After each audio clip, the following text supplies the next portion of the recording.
Okay, so what you should have so far is the beginning L, because that's what we've done in our last session. So this thing here. Then you should have finished the O, and you should have a similar animation like this. I didn't get to check your homework things yet, so it might be for people that didn't send it yet a good idea to probably do it today. I couldn't figure out how to do the O. Yeah. All of you? I mean, I did it in some way, but I think I cheated as well. But it looked okay, I guess. Well, if it looks good in the end, then that's all that matters. Okay. Shall I present to you the way that I did it? Okay, so essentially, we had this composition here where we had our stroke, which was animated in like this. So far, so good. Then we used this in our composition that looked like this. The only thing that I added was a couple of more of these. So as you can see here, just different sizes, different timings, and that's all. Now somehow I needed to make this fill into white. And there are obviously multiple ways that we could go about this. Option number one would be to use what could be used in order to extend the outline of something. It is the opposite of the choker. So it's still the choker, just in a negative direction. So one option would have been to create an adjustment layer and apply the choker. In there, you can then increase the choke matte. Right now I have a black background, but if I have it on a transparent background, I can go into a negative area and choke this further. However, you might realize, what? It works for a little bit, and then it stops working. If we take a look at our transparency grid, we can see, though, that the choker is working. So here it is choking the alpha more and more. It's just not extending the white color any further. This is something to do with how After Effects interpolates comps and such. What would be the fix in order to make sure that this all stays white? Come on. Exactly. So I use the fill effect to fill it with white. The disadvantage of the choker, however, is based on the algorithm it has. We choke it to a specific amount, and at some point it just doesn't really want to choke much further. So this here is the maximum that I get. Also, if I don't choke it enough, it might look okay on one frame, but randomly in other frames, it might be getting shorter, or I might get holds in some places and it might flicker in a weird way. So the choker is definitely an option for some things, but not in this scenario.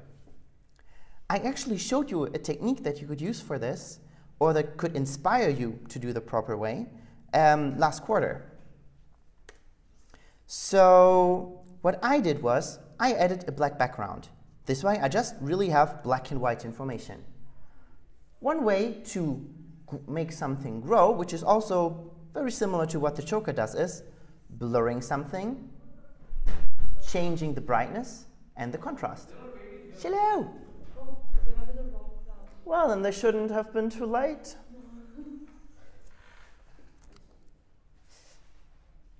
It's already 14 past. Okay, so the other option would have been to just blur it, change the contrast, and make it brighter. In my case, I just used, as we can see here, the levels for it and a fastbox blur. So let me just redo it. I create a new adjustment layer. I add a fastbox blur. And as I blur this, I can see how it grows the boundaries. Hello. we were sitting there. Yeah, but apparently way too late. Hello. Yeah, we had to move in here today because there's a presentation in the other room later. So,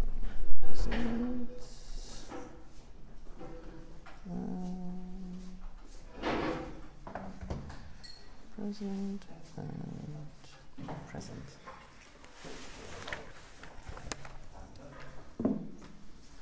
Okay, so for the people that are coming in right now, could you close the door? I'm just explaining how the O was built, or how I did the O. And afterwards, we will just explore a couple of more animation techniques in order to reveal characters. Sorry. OK, so right now, you don't do anything. You just watch. So I added a blur in order to have some kind of extension of my edge. If I now add levels, I could, for instance, increase my whites like this, and therefore, I can grow the boundary by a whole lot. So I actually don't have to blur it out that much. I just need to blur it out a little bit. Or something like this. I push my blacks a little bit, and I push the whites a whole lot.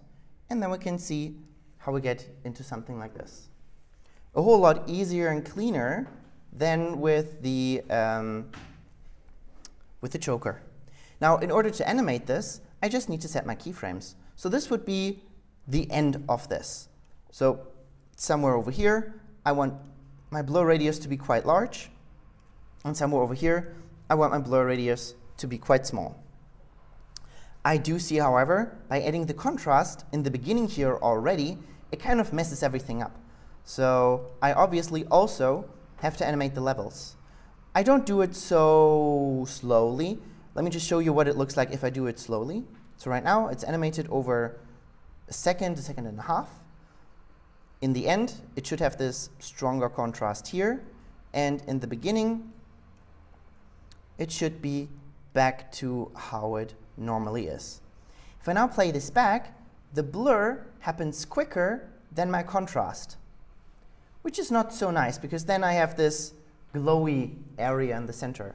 So what I do want to do is animate the levels a whole lot quicker, so that right from the beginning, as it starts to blur, it is getting sharper. So here I now have this nice growing of the boundaries, and I let this do this while it's animating in. So this way I have a nice, easy animation of this growing and getting thicker. So this is how we create the fill. Now, how do we do this then in the other composition over here? So if we look at the final result, we can see apparently it's placed and a little bit smaller. And then it is filling the O. Apparently, I still need to extend it a little bit further so that I don't get these weird cutoffs there. So in here, I would need to increase the blur to a little bit more. And maybe I also need to increase the contrast, but yeah, let's see. I think this should work. OK, so I will take my composition that contains this, so it's comp3, and I drop it in here. And I have it right now down there. OK, so this is the composition, and I will place it pretty much where I need it to be. So if I play through here, I should have the O over here, where I animated how the O rotates. So I have the L that comes in, and then the O rotates. Here, I literally just placed the anchor point in the center of the O, which was quite simple by going to, I think I went to the beginning here, so I have the perfect circle. I hit Y for the anchor point tool, make sure that snapping is on, and then I can just drag the anchor point and have it snap to the center of this. So then I animated the rotation, or I think we've already animated the rotation. Then I simply use this as a mat for my layer that I have here. So I take this, I place this in the center, again using the snapping. I make it larger, hold on the Shift key, and I make it large enough so that it fills everything. I drag this below. So this was the original that I used previously. Oops. Nope. Up here. That's not the one. There we go.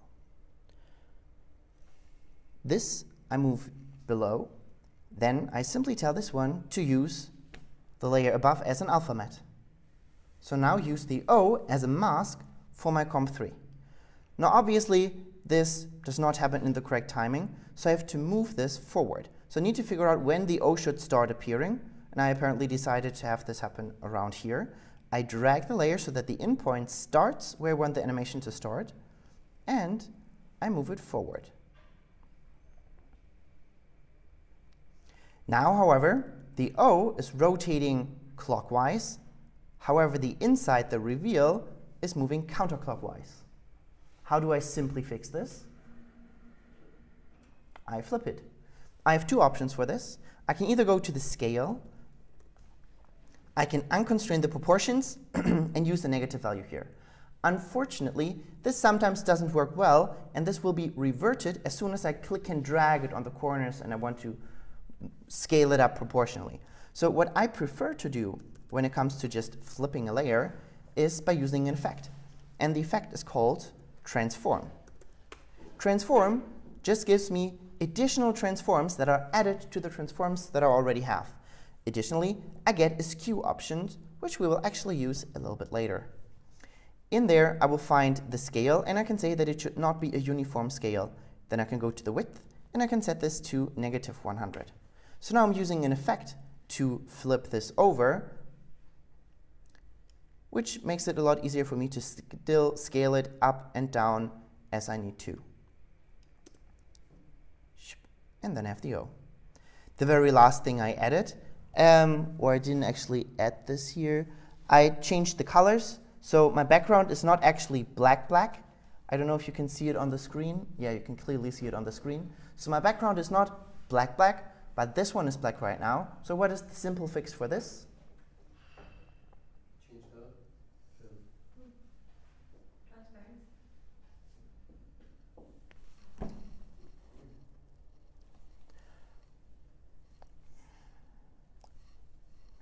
Two options. One simple one and one a little bit more complex one. Change the composition color, right? Right now my composition is black and it turns into white, but it should be transparent or this color here. Actually, yes, there's three ways. So the issue is that this is black, but it shouldn't be black. It should be matching to the background color that I have here. Oh, maybe make it screen. Exactly. So simplest option would be screen. Because I have perfect black and white, I just go to the blend modes of my composition and I set this to screen. And now we can see it starts with nothing and then it comes in. Perfect. Could you guess some of the other methods? How can I make it so that black, let me go back to the normal mode, so that black is this color and white is white?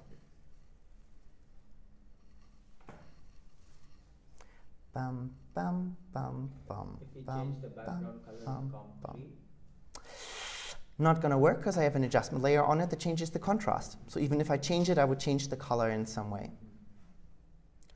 Bum, bum, bum, bum, bum, bum, bum. Dum, dum, dum. Ha! This is an effect that we use a lot. We've used it in the past. It is super simple. It just has two options. The levels? No, is it the alpha matte? No.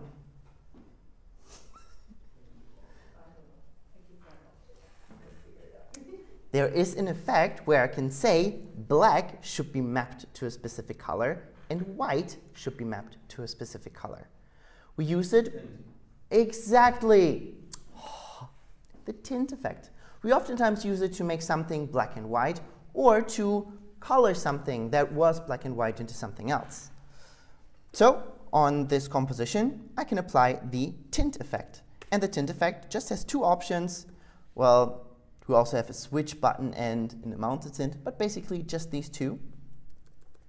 So I could say that black should be, for instance, red, and white should be blue, just as an example. This is what the effect is for. So here, I could just reset it, and I could say that black should be the same color as my background. Ta-da! That would have been option number 2. Option number 3. What if picking the background color is not an option, blending modes might not be an option, and my background has not a color but a pattern. So I cannot pick a pattern.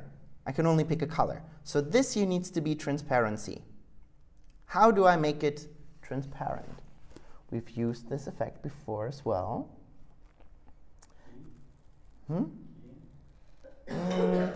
Keying is never as clean. But it would have been an option. So I could say that I use, what is the effect that you would use? Color key. Isn't it called like this? It's called an finger.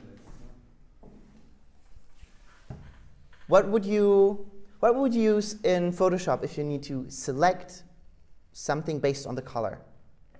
Color range. Color range, exactly.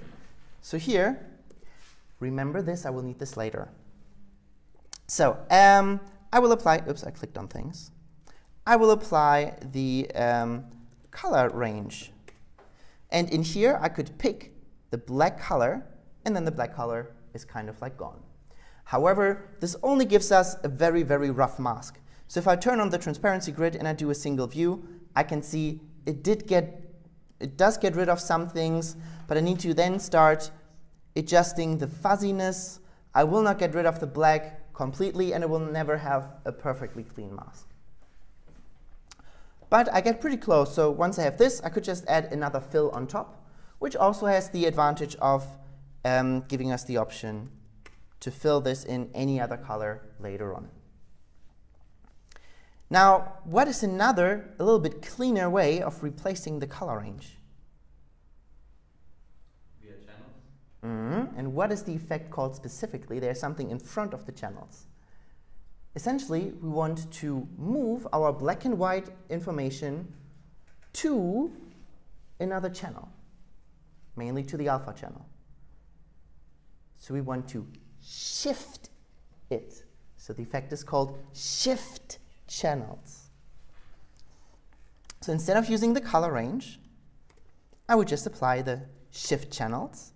And here I will say it, take alpha, not from the alpha, but from the luminance.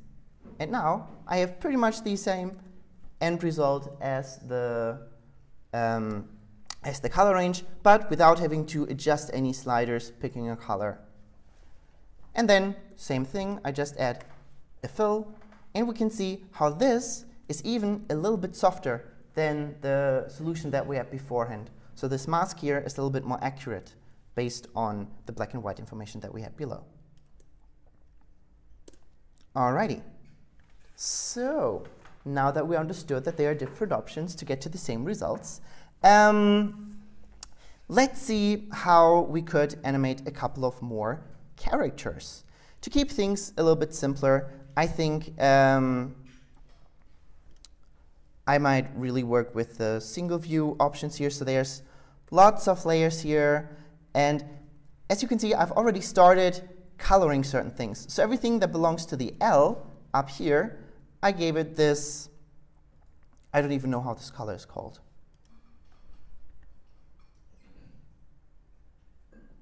It doesn't have a name. Come on. Cyan. That's cyan? Sure. Yeah. Cyan is, for me, a very bright, well, like magenta is bright and cyan is bright as well. Anyways. So this is cyan, apparently. So I selected all of my layers here, and I made them cyan. Now that I have all the layers that I need for the O animation, I could select those two layers, and I can just make them maybe aqua. So I have nice color differentiations, and it makes it a little bit easier for me to see. All right, so these belong together, and these belong together. Right now, I don't need any of them. I can just ignore them, and I want to work with something else. I don't want to turn them off because we can see here some layers are just there as backups, some layers are track mattes, so I don't want to have to remember which layers should be visible or which should be not. So it would not be smart to hide all of them, because then I have to figure out how to show them correctly. So the option here instead would be to just work with a single view option. So I could select my lorem text and enable the single view, and now I only see my lorem text. And from now on, I can just single view all the characters that I animate new, and when I'm done, I just unsingle view them, and everything is back to how it was before. Alrighty, so since you probably should have created an animation for the R, I will skip this, and I will just skip to the E.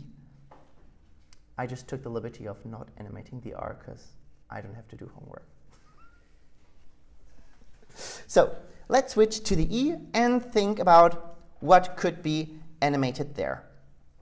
What I like about the E is that we have these horizontal lines, and this might look nice if we combine it a little bit with, or what I imagine here is that the E could, like a car, race in, and you know when something drives fast, it gets kind of like distorted because it's moving like so fast, and when it comes to a halt, it could bounce like in the top, like it stands still and then it bounces in the top.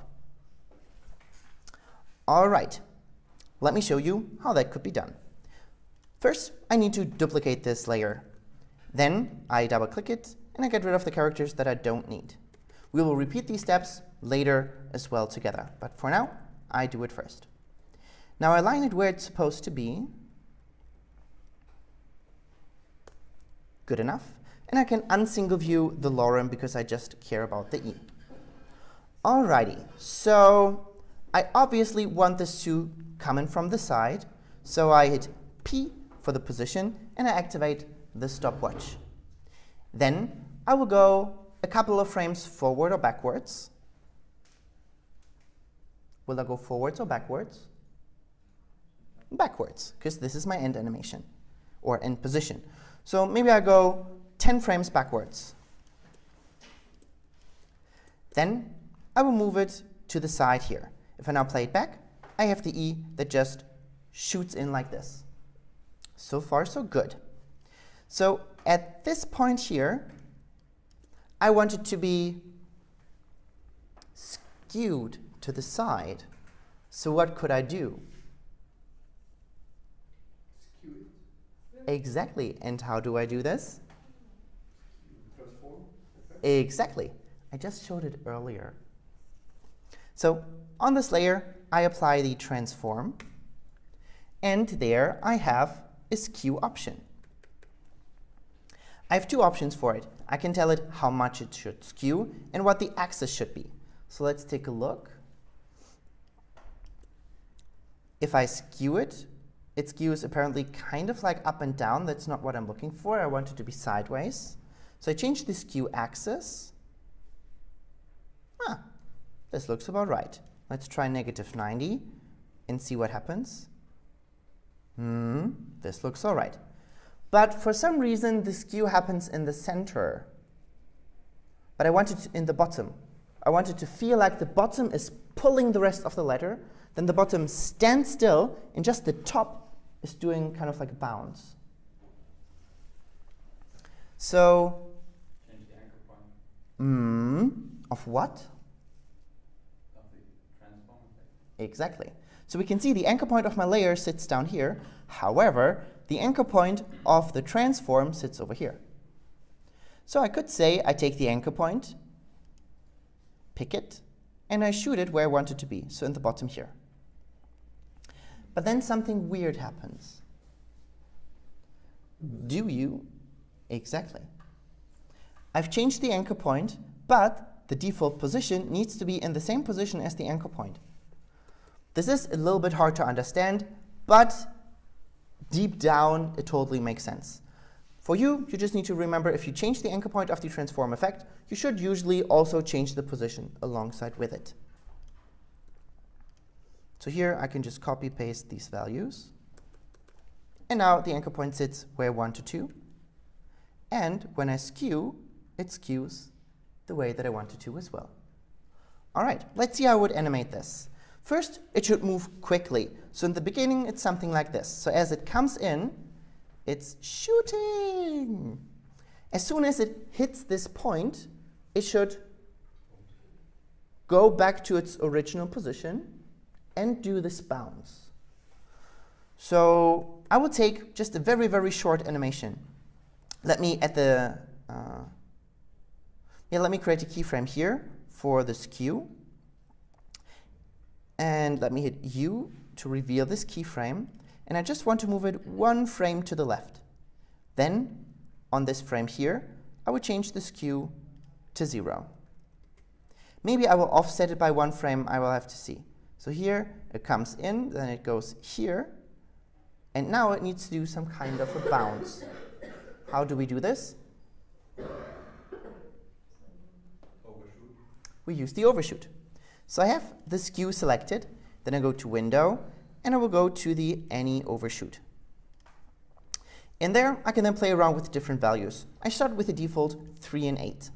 Now I can already see, I'm past the keyframes, it did something. So when I now play it back, boop, it does this.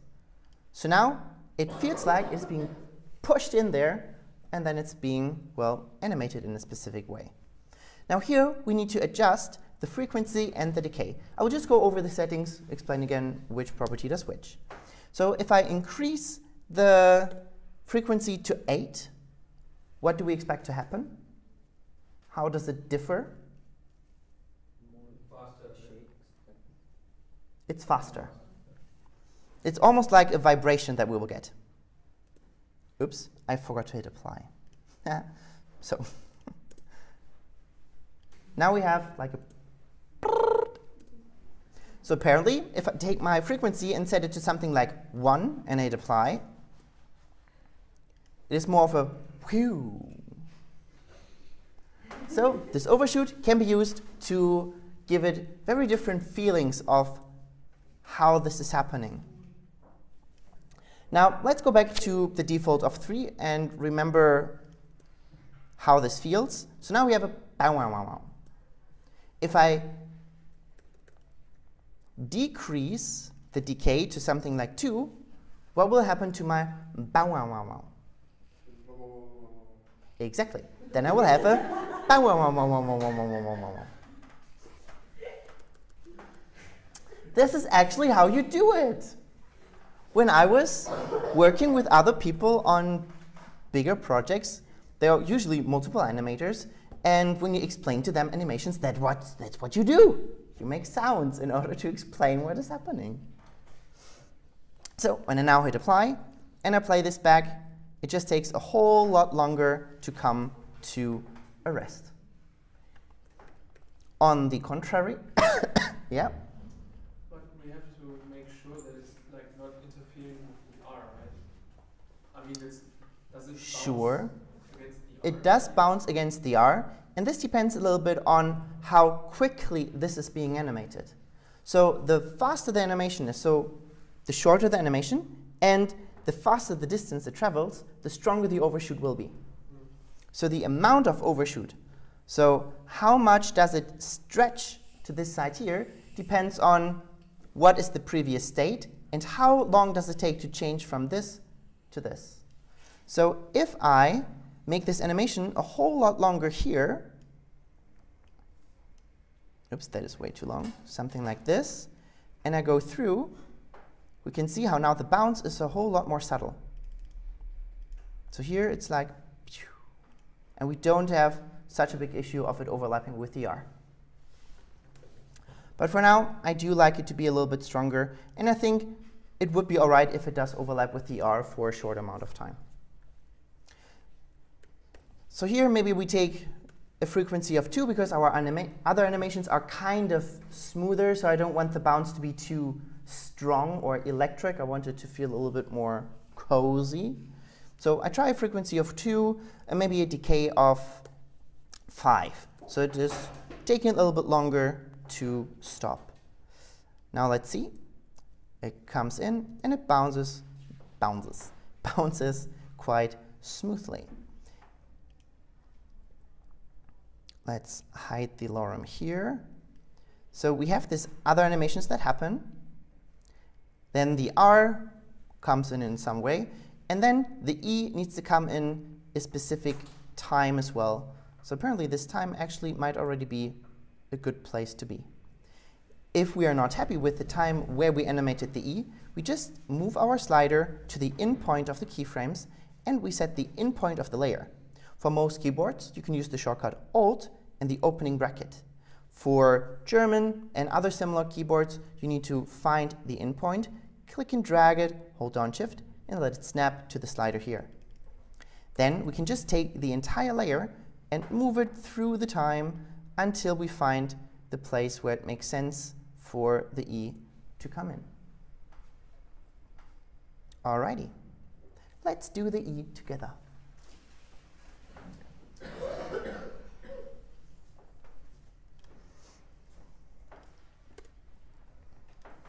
Okay, so we have our layers here, we have a couple of letters animated, and maybe to make things a little bit easier for us, let's give the separate characters or elements that belong to characters different colors. So here I have all the layers that belong to the L, so the L with its mask, the other L with the reveal mask, and the white solid, which is, I forgot what it was, but it's there for something, I guess. You can change the label by clicking on the color that you see on the side, and then just choose a color here. I apparently chose cyan. Then you can do this for the other letters as well. So we have the O, which we give a different color, and you should have an R as well.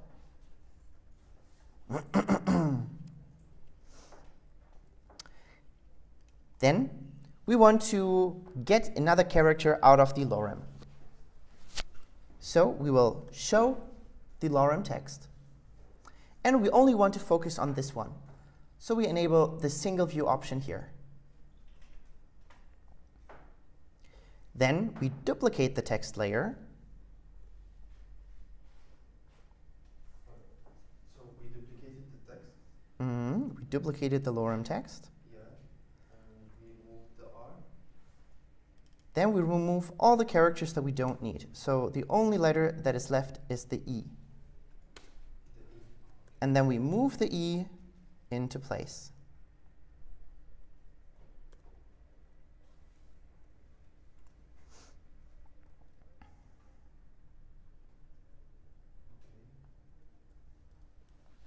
So far, so good? All right. Now we only care about the E.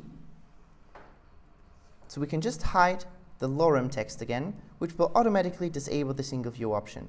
So we are now just left with the E. I wasn't in last option. What's the font name? Doesn't matter. Just something large and bold. But if you weren't here last class, you should have watched the recording. Yeah.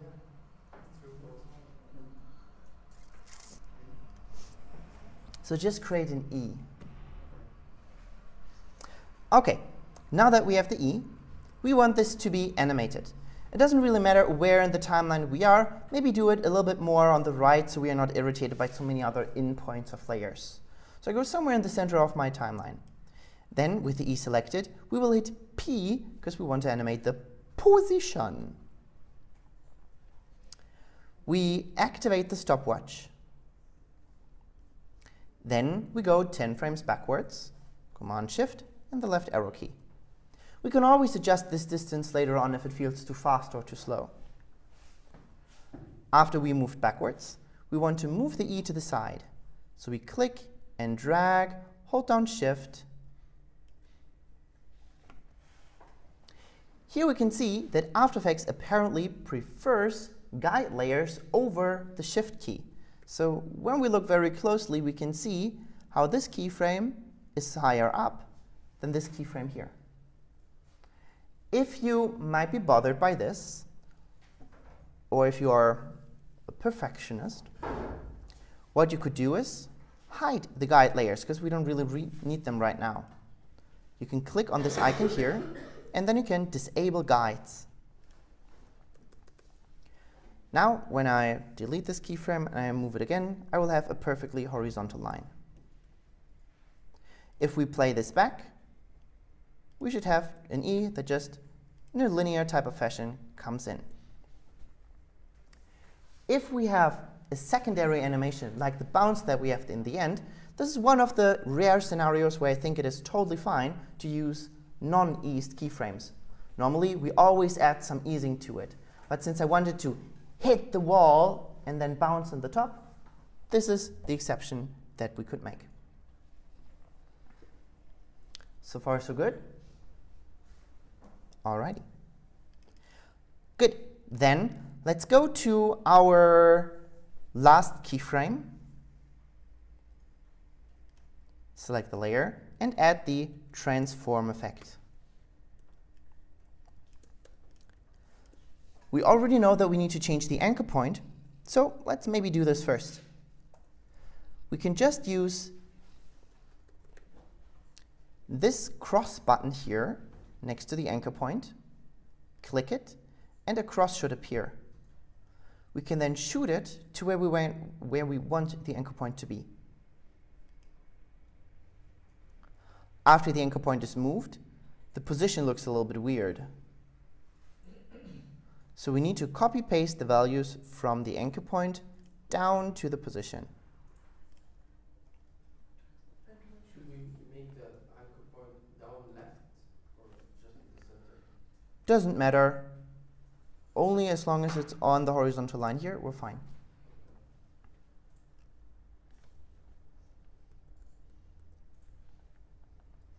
So far, so good. Wait, no, what did we do after we set the anchor point? We fixed the position by copying the anchor point down to the position. Just the exact same.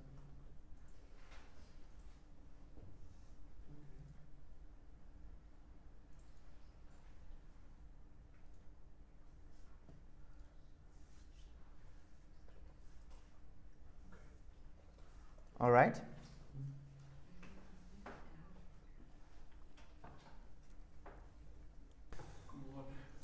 Alrighty.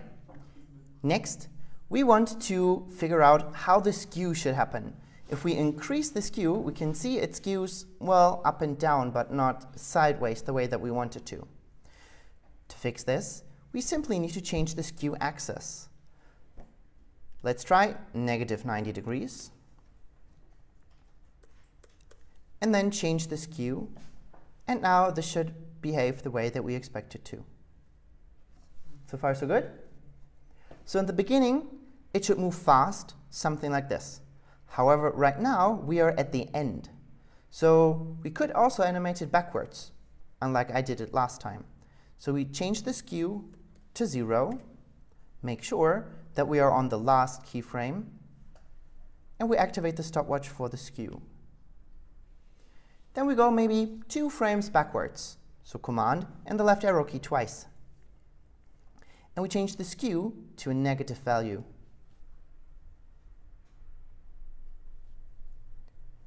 If we now scrub through, we should see, oh, not a negative value, a positive value. Sorry. If we now scrub through, we should see how the E is being pushed into the correct position at the end. So far, so good? Trick question. Can I apply the overshoot right now? You have to make a composition first. Make it in a composition. No.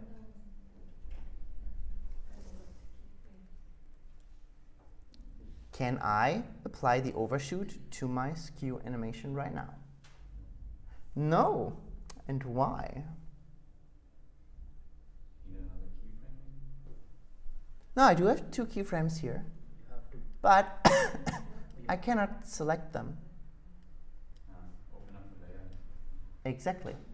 So it does show me there is an effect, or there are effects, and they are keyframes, but I cannot select them, so I cannot apply something to them right now.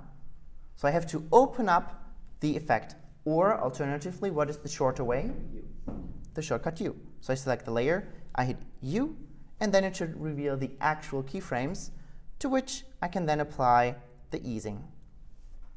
So we click and drag on the keyframes. We go to Window, and we choose the Any Overshoot. And I think values of 2 and 5 should work just fine. What is the name here? Any Overshoot. I'm not getting the pop-up somehow. Let me check. So we choose values of 2 and 5 for the Any Overshoot. Make sure that the keyframes for the skew are selected. It doesn't matter if it's just one keyframe or both of them. And then we hit Apply. The script here doesn't give us any indication if it worked. The only indication that we have is that we have a red value here indicating that an expression is overriding this. And we can see that an expression is applied because of the arrow here that now opens up the options for the expression. If we now scrub through, we should see how the E comes in and then does a nice bounce towards the end. So far, so good? Yeah. Awesome. What time do we have? About an hour in. OK. Then,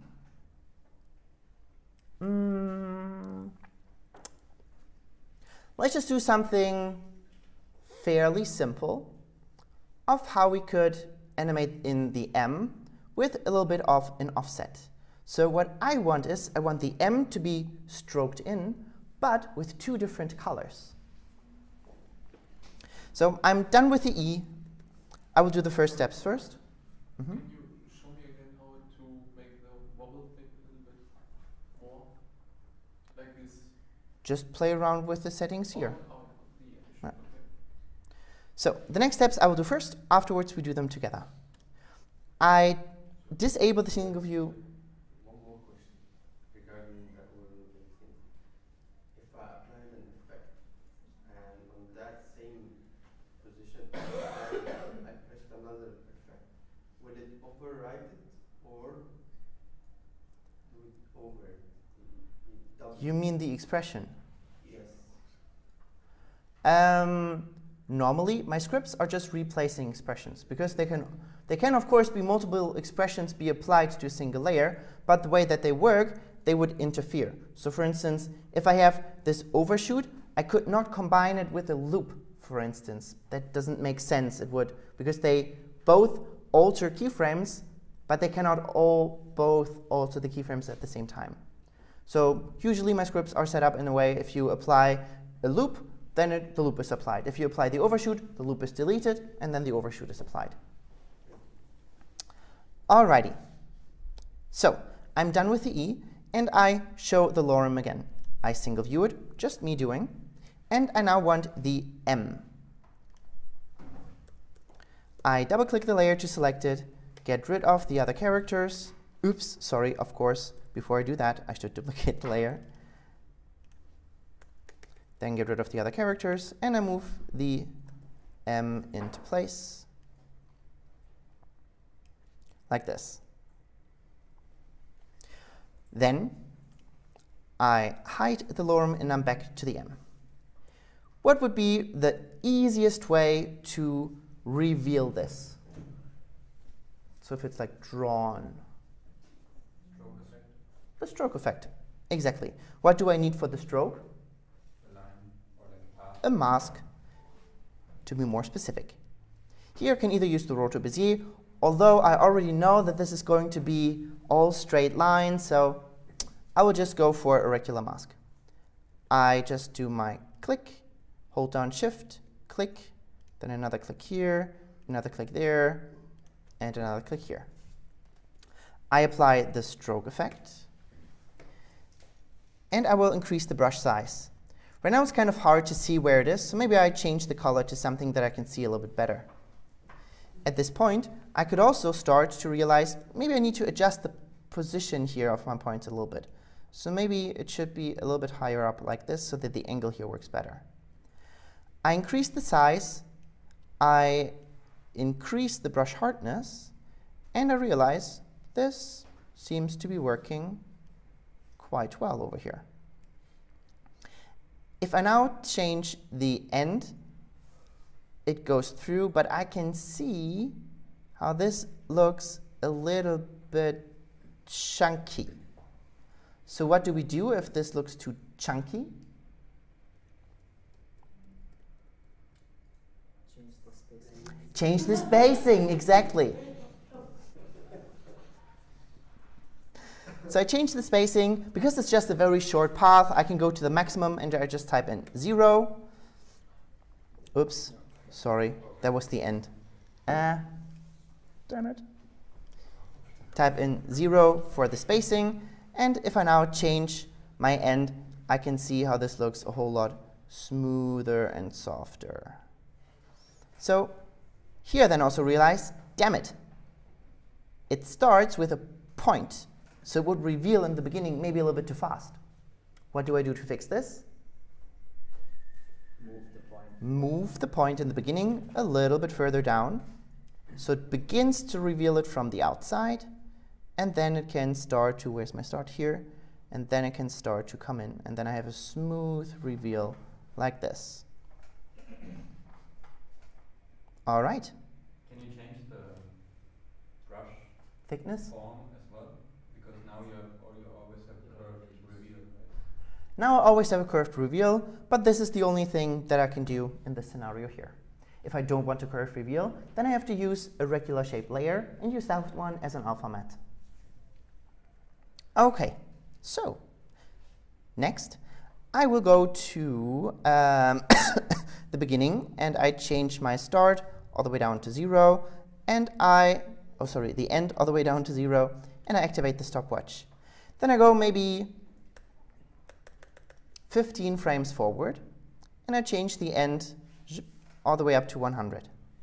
Then I change the paint style from on original to reveal original image. If I now scrub through, I can see how my M is being drawn in. Then I realize, I do get some overlap. So here, for instance, it already reveals this edge here a little bit too early. So I need to start to adjust this like this.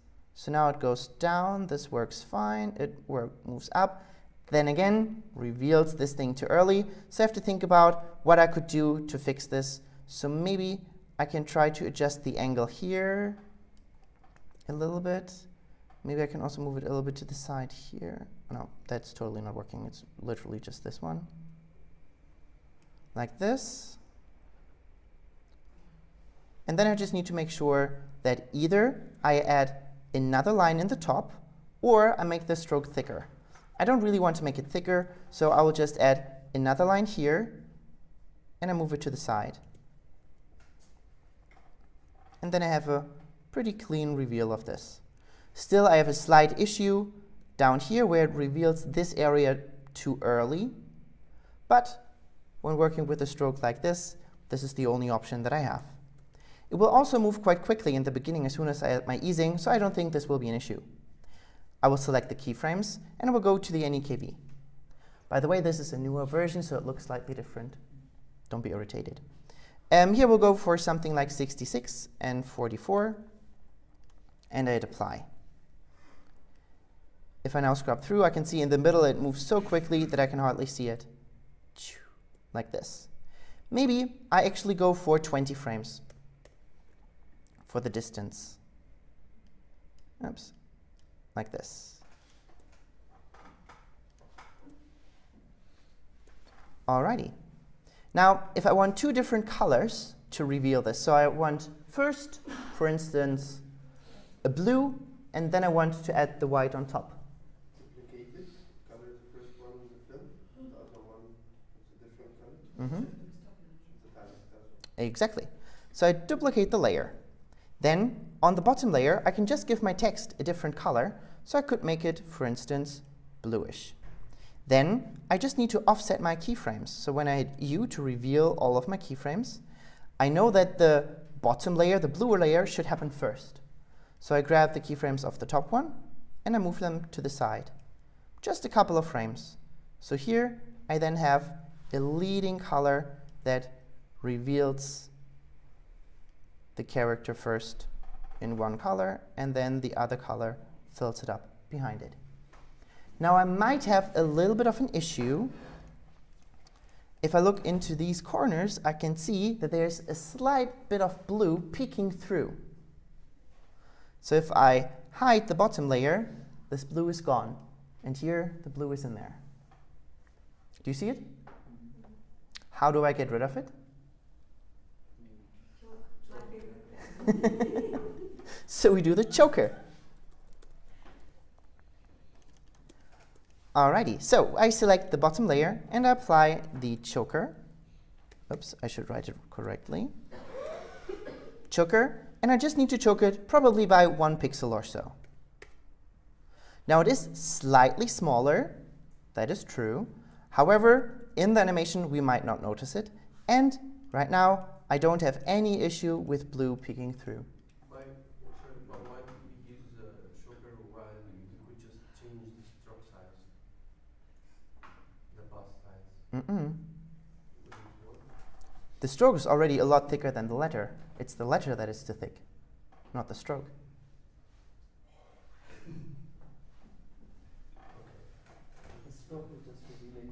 The stroke just reveals letter, but the end thickness of the letter is defined by the letter itself. So it's the letter that needs to be made thinner. Alrighty. So now I have one color that comes in and then the other color that comes afterwards. If I now want to make it a little bit smoother, I might want to add some motion blur. How do I do this? Force motion blur. I need to do this for both layers. So I add the force motion blur to 1, and I can see, well, maybe 8 samples is not enough. I can see a little bit of ghosting. So I will go to my motion blur samples, and maybe I crank them up to 20. This looks a whole lot better. I can copy the motion blur, select the other layer, paste it on there as well.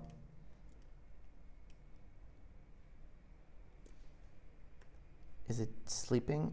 Oh no, it's just not. It's moving downwards still in that area.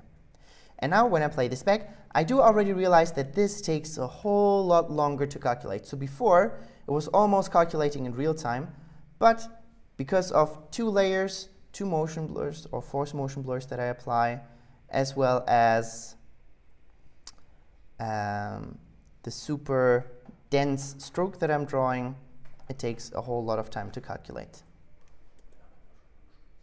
But it does look a little bit smoother. All right, well, let's do this together.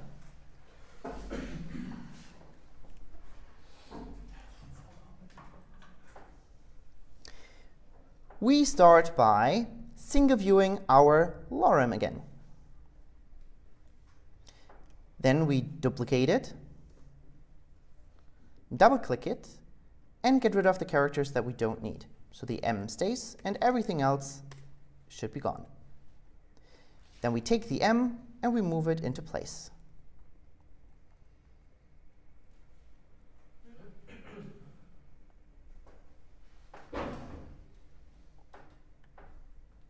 So far, so good.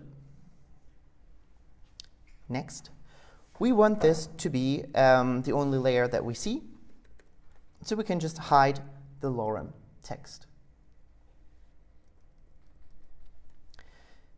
Then we want to create a mask on this, or just a single path. We use the pen tool for this.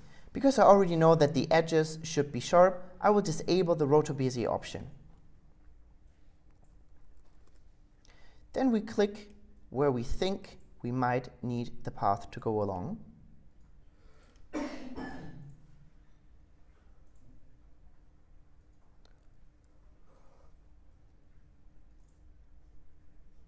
And we apply the stroke effect.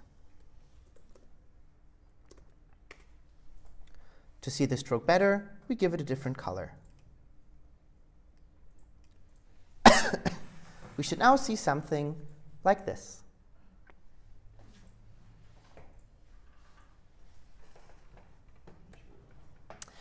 Now we want to make the stroke thickness a little bit stronger. So we go to the brush size and we increase it.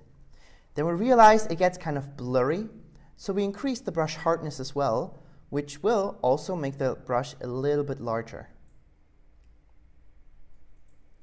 Then we continue adjusting the brush size until we have something that is large enough to cover the thickest areas of our text. We can already start adjusting our mask now to ensure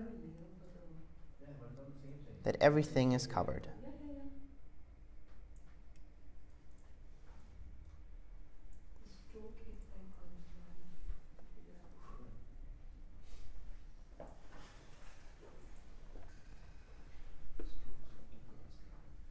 So far, so good.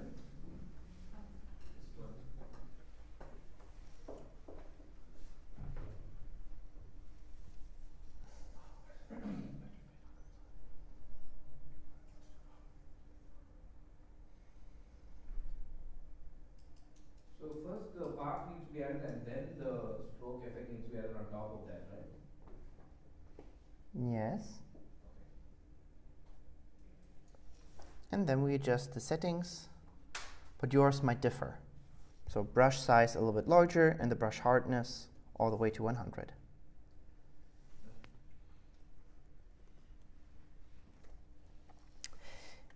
Next, we already know that the spacing needs to be a whole lot smaller. Maybe let's go to 1%. I think this should be enough and should not calculate too long when we add the false motion blur.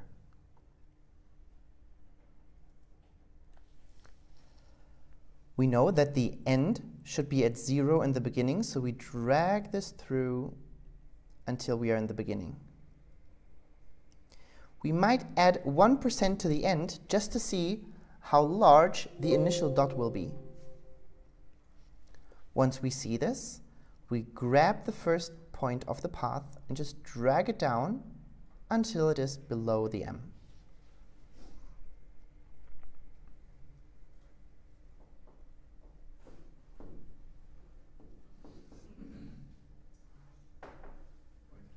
So far, so good? All right. Next, we want to animate this. So we change the end all the way down to 0, and we activate the stopwatch. We will then go 20 frames forward, Command-Shift, and the right arrow key twice.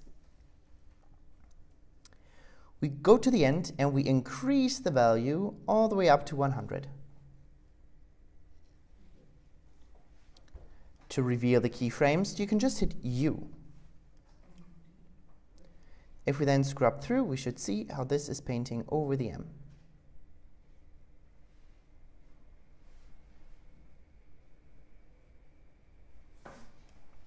So far, so good. Next, we want to use this as the mask. So we go to the Paint Style and change it from On Original Image to Reveal Original Image. Now if we scrub through, we should see how the M is being revealed. And we see how it also reveals certain parts of the letter where we don't want it to be revealed just yet. Like here in the beginning, I can see how the second line is being revealed too early. So I might adjust the position of my path and move it a little bit to the left.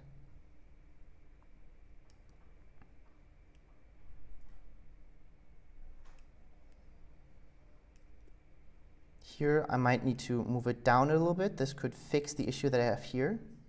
So I could move it, but I shouldn't do it too much, then I don't get the entire path. Well, of course I could move it all the way down like this and just add another point here and move it back up.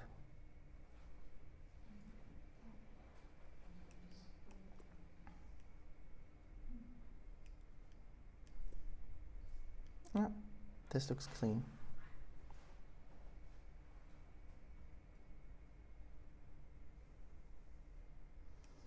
Same thing over here.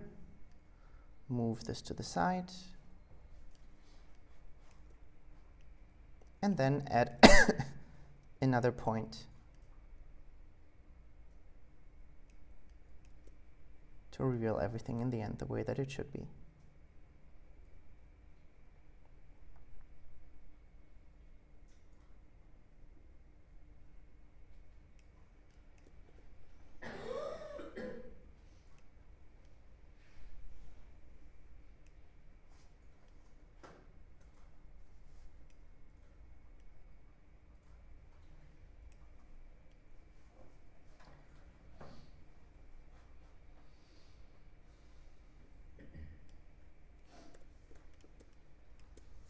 So far, so good? All right. Next. Now that we have our initial animation here, we can simply duplicate it. Select the layer, hit Command D to duplicate. The bottom layer should have a different color. To change the color, just go on the right side here to the character panel. If you don't see it, because you might have the effects and presets open, you can click on the double arrow here and go to the characters. There, we can give it a different color.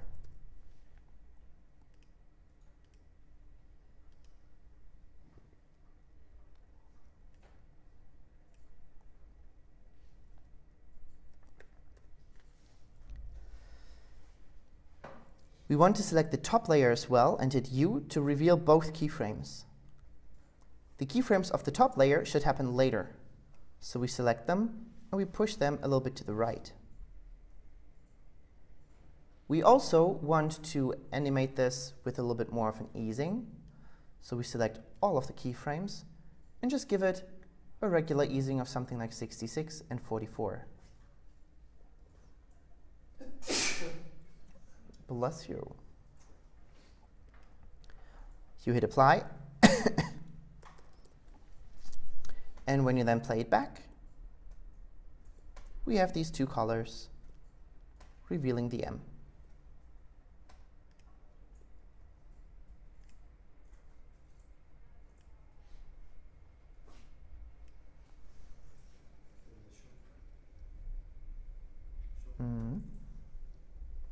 So far, so good.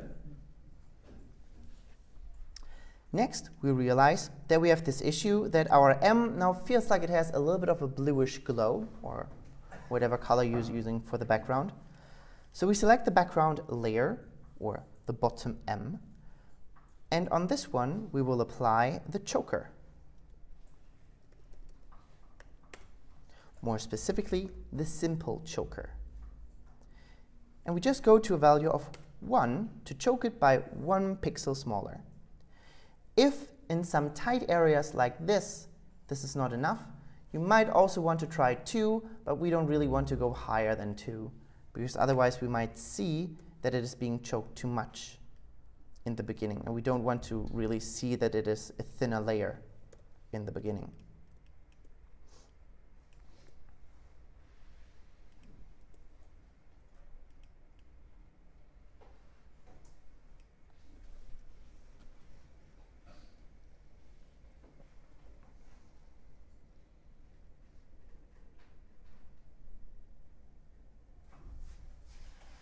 So far, so good.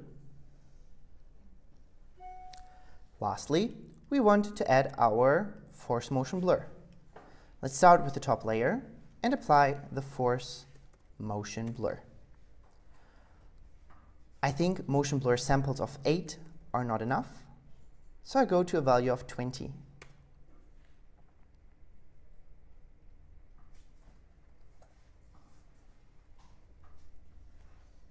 This looks nice and smooth, so I copy it, go to the bottom layer, and I paste it on there as well. When I now play it back, I do realize it does take a little bit longer to calculate, but at least we have motion blur on this, which will make it look a little bit smoother. Leonard, what's the shortcut to paste the effect? Command C and Command V, but make sure that you click on the effect to make sure that After Effects knows this is what you want to copy. Did we already increase the smoothness of this, of the steps? To 20. No, before, like, the animation is not the spacing of the stroke. We set it to 1. Alrighty.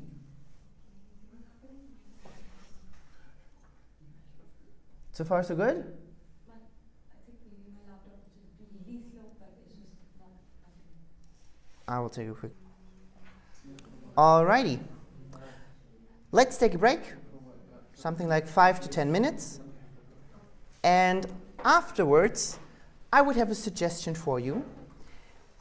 I would make the rest of the class not I do first and you do afterwards. It will just be a I do, and I just show you a whole bunch of different things. Sounds good? Awesome. Then see you in a bit.